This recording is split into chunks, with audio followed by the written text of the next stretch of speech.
24년 기출해설 6번째 문제 26번이죠. 단백질 분석 기법에 대한 해설 두 번째 동영상입니다.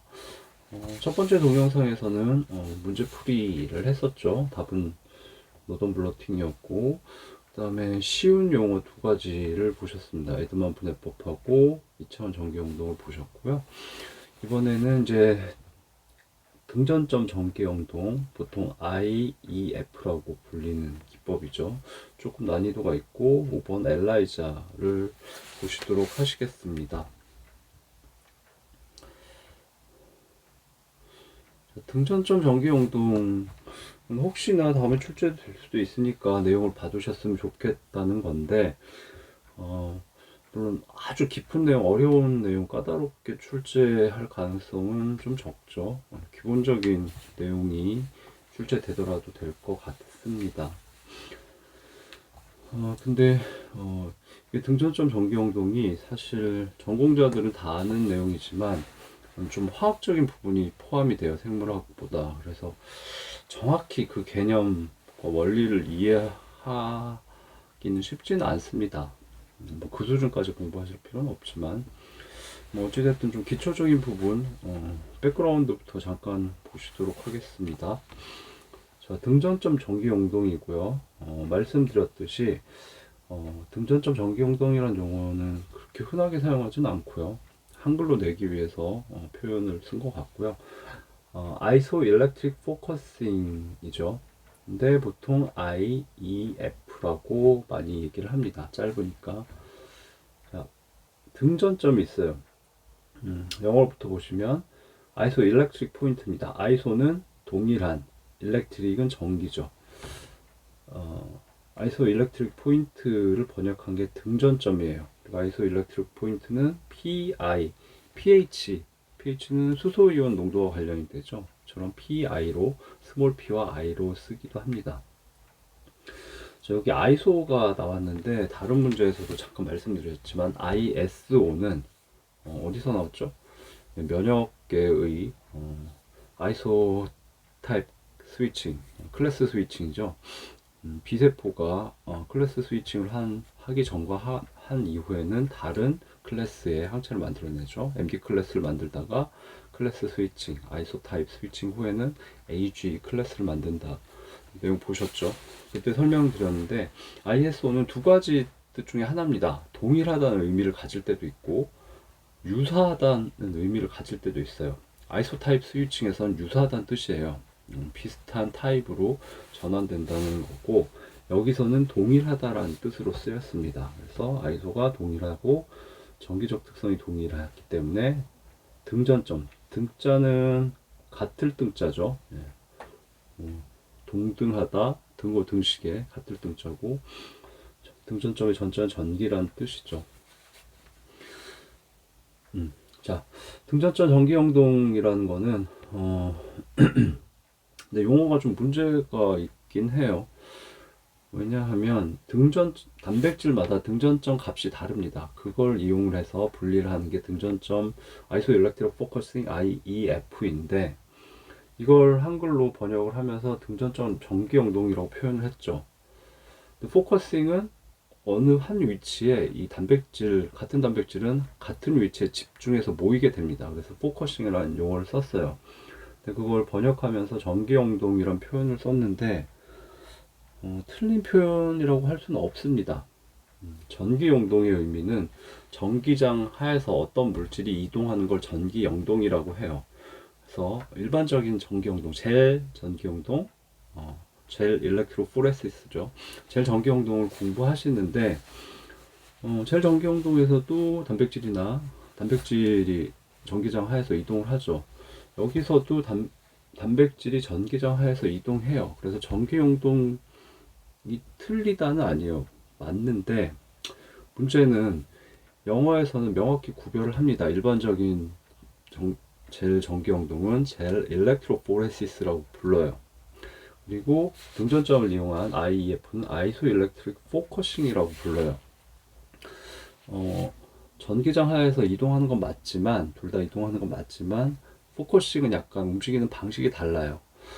근데 이거는 생물학적 용어죠. 과학 용어는 좀 다른 개념에 대해서는 다른 용어를 쓰는 게 좋죠. 그래야지 서로 식별을 할 수 있고 커뮤니케이션 하는데 문제가 없잖아요. 그래서 영어에서 다른 표현을 쓰는데 한국어에서는 뭐 관심 없어 그러고 하나로 통일을 해버리면 좀 나중에 문제가 생길 수 있습니다. 그래서 틀린 등전점 전개용통은 틀린 용어는 아니지만 생물학적 혼동을 가져올 수도 있기 때문에 개인적으로는 별로라고 생각을 해요. 근데 뭐 이게 맞냐 틀리냐 좋아하냐 싫어하냐의 문제가 아니라 다음에 이게 출제됐을 때 다른 출제위원이 출제를 하면서 전기용동으로 사용하면 용어 혼란이 있으니까 포커싱이라고 쓰든가 뭐 초점 맞추기 이런 말을 쓰는데 적당한 용어가 뭔지 모르겠습니다. 근데 다른 용어로 표현을 할 수도 있어요. 그래서 주의하시라는 겁니다. 틀리진 않습니다. 자, 그래서 다시 보시면 이제 IEF라고 부르겠습니다. 가장 흔한 용어인 IEF는 단백질 혼합물에서 단백질을 분리하는데 사용됩니다. 젤 전기용동과 유사한데 젤 전기용동은 단백질이 어떤 특성에 따라 분리됐죠? 크기에 따라서 분리됩니다. 근데 IEF는 등전점에 따라서 분리가 됩니다. 자, 등전점에 같다는 의미는 잠깐 봐두시면 이온화된 카르복시기 COO- 음성전화를 갖죠. 그리고 이온화된 아민기 NH3+의 숫자가 같다라는 의미예요. 요거는 뒤에 설명을 보시면 다시 이해가 되실 것 같고요. 먼저 등전점의 개념을 이해하셔야 되는데 설명을 보시면 단백질은 아미노산들로 구성이 되죠. 그 아미노산의 종류는 약 20종 정도가 되고 그래서 아미노산의 서열과 조성이 달라질 수 있죠. 그래서 단백질마다 아미노산 서열 조성이 다르고 거기에 따라서 전기적 특성이 다릅니다. 아미노산에는 여러 가지 종류가 있는데 음성전화나 양성전화를 갖는 아미노산도 있고 아미노산이 있으면 사이드 체인에 이런 걸 가져야 돼요. 격가지에. 그 다음에 중성을 갖는 아미노산도 있죠. 그 다음에 부분 전하를 갖는 아미노산도 있습니다. 여기 IEF에서 관심이 있는 건 부분 전하를 갖거나 중성 전하를 갖는 아미노산들은 생각을 안 해요. 큰 의미가 없고 플러스일까나 마이너스일까에 명확한 전하를 갖는 아미노산만 고려를 합니다. 그 아미노산은 네 가지예요. 자, 보시면 ASP 아스파르틱 애시드, 아스파르트산이죠. GLU 글루타믹 애시드, 글루탐산입니다. LYS는 라이신이고 ARG는 아르지닌이죠. 이 네 가지는 기억하셔야 돼요. 이 문제에서 뿐만 아니라 단백질에서 이 전하를 갖는 아미노산 네 가지는 문제가 될 수 있는 중요한 거기 때문에 이 네 가지는 암기하셔야 돼요. 자, 첫 번째 약어로 보시면 아스파르틱 애시드와 글루타믹 애시드는 사이드 체인에 카르복실기를 갖고 있어요. 그래서 이름에 산이 붙어 있죠. 아스파르트산, 글루탐산. 이 산이 카르복실산을 의미하는 겁니다. 카르복실기를 갖고 있어요.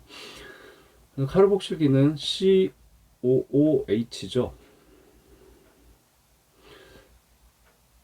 근데 때에 따라서 이 H가 떨어져 나가면 수소이온이 떨어져 나가면 COO- 로 음성 전환을 가질 수도 있습니다. 다음에 라이신과 아르지닌은 격가지의 아민기를 가지고 있어요. 정확히 아르지닌은 아민기가 좀 변형된 형태인데 생물에서는 그냥 둘 다 아민기를 갖는다 정도 아시면 되고요. 그래서 NH2 형태를 갖고 있는데 어떤 경우에는 수소이온이 결합해서 NH3 플러스일가로 양성전하를 갖기도 합니다. 그래서 이 내용은 기본적으로 기억하고 계셔야 되죠. 자, 근데 카르복실기는 COOH로 존재하기도 하고 CO-, 정확히는 화학적으로는 카르복실레이트라고 해요. COOH는 카르복실릭 애시드라고 하고 표현 다른데 두 가지 중에 한 가지로 존재합니다. 근데 얘는 이 단백질이 어떤 수용액 속에 있으면 그 수용액의 pH가 산성인 경우도 있고 염리성인 경우도 있겠죠. 그래서 pH에 따라서 카르복실기가 COOH 중성 형태로 존재하느냐, COO- 음성 전하를 갖는 형태로 존재하느냐가 달라져요. 단백질 자체가 아니라 단백질이 포함되어 있는 수용액의 pH에 따라서 물리적인 존재 형태가 달라지게 됩니다. 그래서 단백질이 어떤 pH 용액에 존재하느냐에 따라서 그 단백질의 플러스 전하, 마이너스 전하의 총합을 알짜 전하, net charge라고 해요. 알짜 전하가 그 단백질이 존재하는 수용액의 pH에 따라서 달라집니다. 무조건 COH로 존재한다, 아니면 CO-로 존재한다는 게 아니라 단백질을 어떤 수용액 속에 넣어놨는데 그 수용액의 pH를 pH 7 중성이었는데 pH 2 산성으로 바꾸면 카르복실기의 존재 형태가 바뀔 수 있어요. 그래서 등전점이라는 것은 특정 pH에서는 단백질에 존재하는 어스파르틱 애시드와 글루타믹 애시드 숫자가 정해져 있겠죠. 그 다음에 라이신과 알지닌의 숫자가 정해져 있겠죠. 그래서 카르복실기하고 아민기의 숫자가 정해져 있는데, 카르복실기 중에 특정 단백질이 카르복실기를 10개를 갖고 있다고 하죠. 가정을 하죠. 아스파르틱 애시드, 글루타믹 애시드를 합쳐서 10개가 있어요. 그래서 카르복실기가 10개가 있어요. 그 다음에 라이신과 알지닌을 합쳐서 10개가 있어요. 그럼 얘는 아민기를 10개 갖고 있죠. 근데 그 카르복실기와 아민기가 똑같이 중성 형태로 존재하거나 전부 다 플러스 마이너스 형태로 존재하는 게 아니라 상황에 따라서 존재 형태가 달라져요.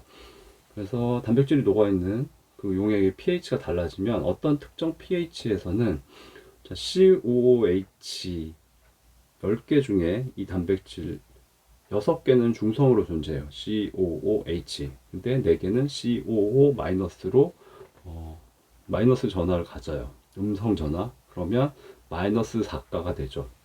근데 그 pH에서 10개 중에 아민 중에 6개는 NH2 형태로 중성 형태로 존재하는데 4개의 아민기는 NH3 플러스의 형태로 존재해요. 그럼 플러스 4의 양성 전하를 갖겠죠.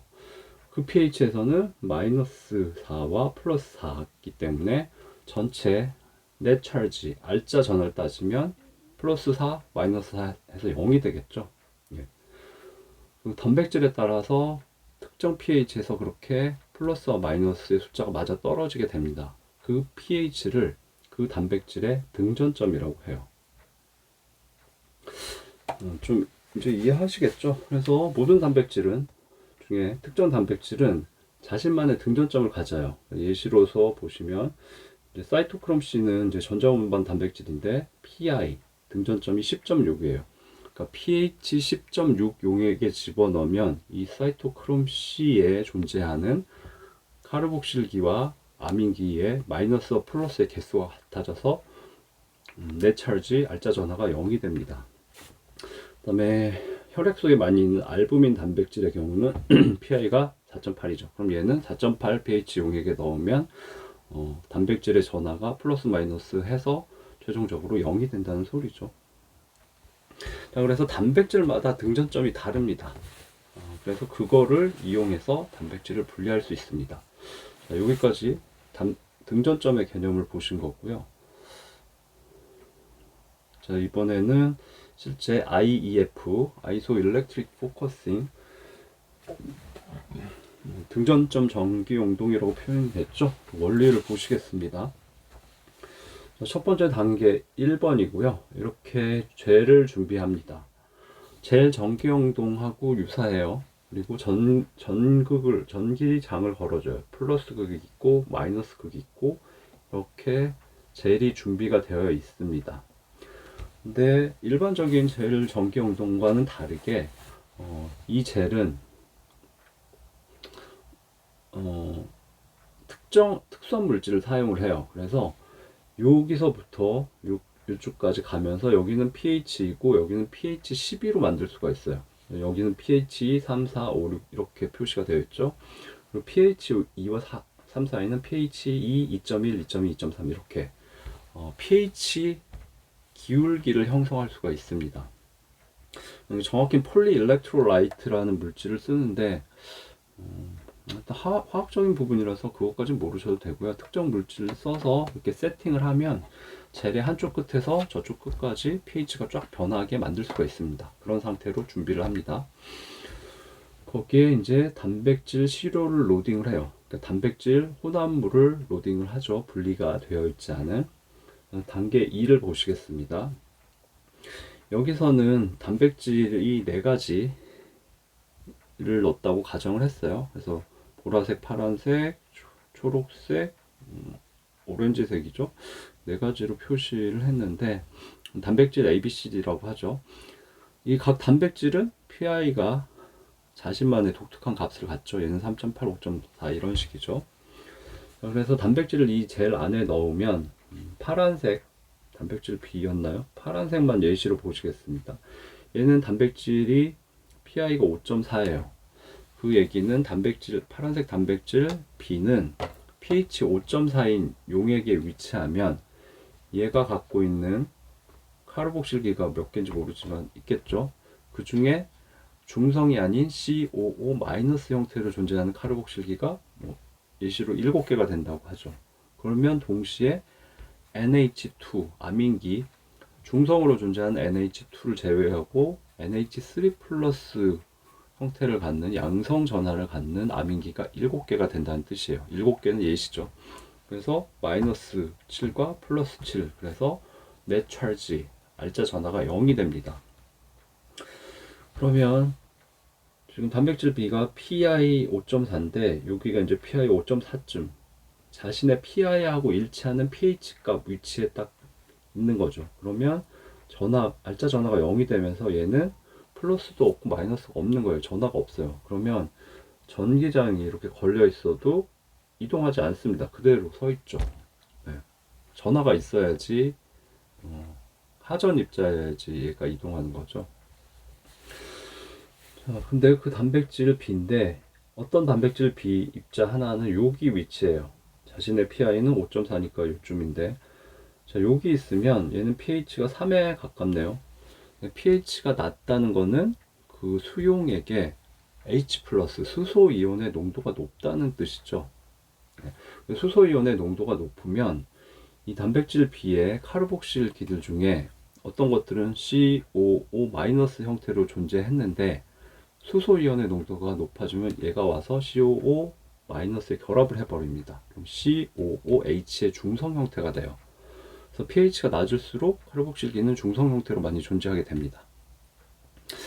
반대로 아민기, NH2 아민기도 몇 개 갖고 있겠죠. 그래서 NH2로 존재했었는데 pH가 낮으니까 수소이온의 농도가 높고 이 수소이온이 NH2에 와서 결합을 해버려요. 그럼 NH3 플러스가 되죠.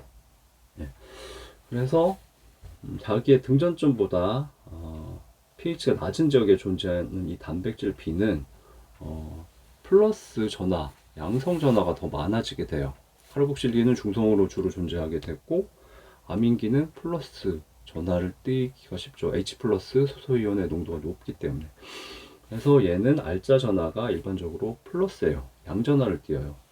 전기장을 보시면 좌측이 플러스 극이고 우측이 마이너스 극이죠. 그러면 얘는 전하를 띄고 있기 때문에 마이너스 쪽으로 이동을 하게 됩니다. 이렇게 가면서 플러스가 점점 약해지긴 해요.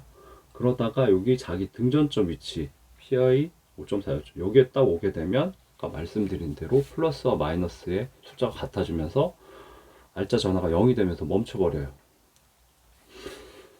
이해하시겠죠? 예. 그 다음에 pH가 높은 지역에 있는 단백질 B를 보시면 자, 얘의 경우는 pH가 높다는 거는 수소이온 H+의 농도가 낮고 반대로 OH- 수산화이온의 농도가 높다는 뜻이죠. 자, 그러면 카르복실기의 경우는 COOH 중성 형태로 존재하고 싶어도 주변에 OH- 농도가 높기 때문에 얘가 와서 수소이온 COOH의 H를 떼가요. 그래서 H2O 물이 됩니다. 그리고 남은 건 COO-. 그래서 카르복실기들이 CO-의 음성 전하를 많이 갖는 형태로 존재하게 돼요. 중성보다는 음성 전하를 갖게 되죠. 자, NH3 플러스 아민기들의 NH3 플러스 형태로 존재하고 있는데 OH 마이너스가 많으니까 얘가 와서 NH3 플러스에 H 플러스 수소 이온을 떼가 버려요. 그리고 물이 되죠. 그러면 NH2 형태, 중성 형태가 많이 남게 됩니다. 그래서 아민기는 중성 형태가 많고 카르복실기는 OH 마이너스 수산화 이온이 COOH에 H를 떼가기 때문에 CO 마이너스 형태를 많이 띠게 돼요. 그래서 자신의 PI보다 pH가 더 높은 지역에 존재하는 이 단백질 B는 알자 전하가 주로 음성이 됩니다. COO- 때문에. 예, 그래서 얘는 전기장 플러스 극, 마이너스 극이니까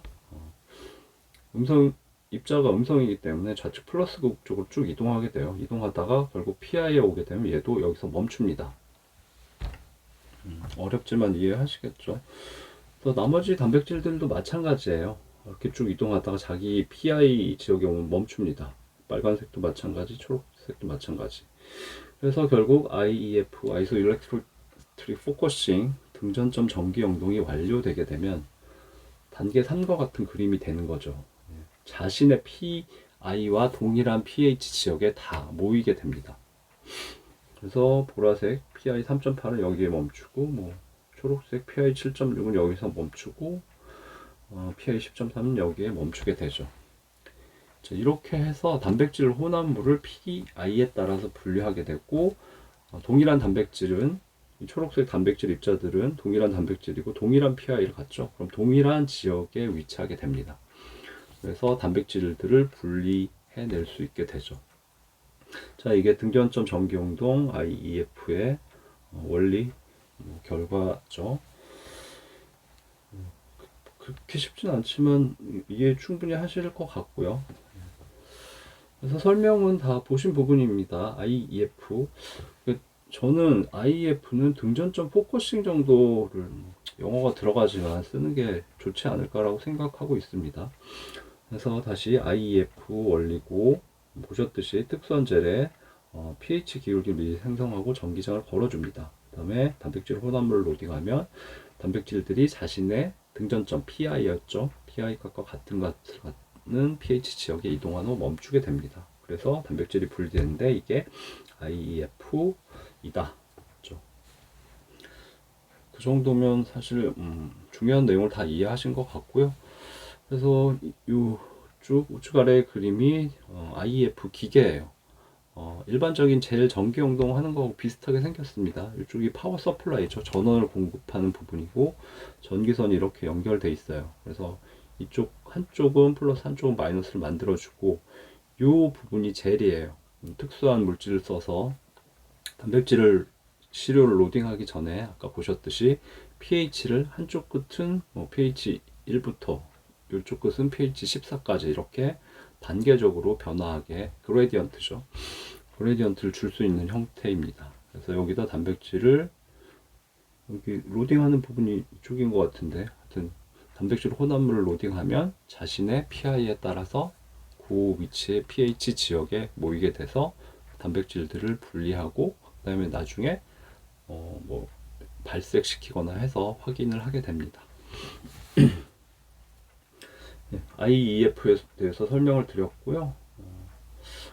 그렇게 만만하진 않지만 그래도 공부하실 수는 있다고 보이고요. 그래서 다시 한번 보시면 등전점 개념 이제 이해하셔야 되고 지문화 될 수 있는 걸 다시 한번 뽑아 보겠습니다. 등전점 전기용도 이름 IEF 아셔야 되고요. 주로 단백질을 분리하는 데 사용됩니다. DNA나 RNA는 등전점 개념이 사실 없어요. 단백질만 4가지 카르복실기를 포함하기 때문에.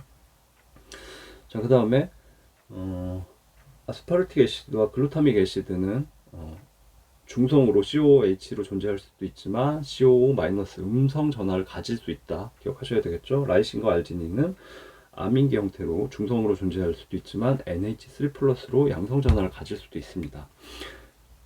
이 4가지 암기하셔야 돼요.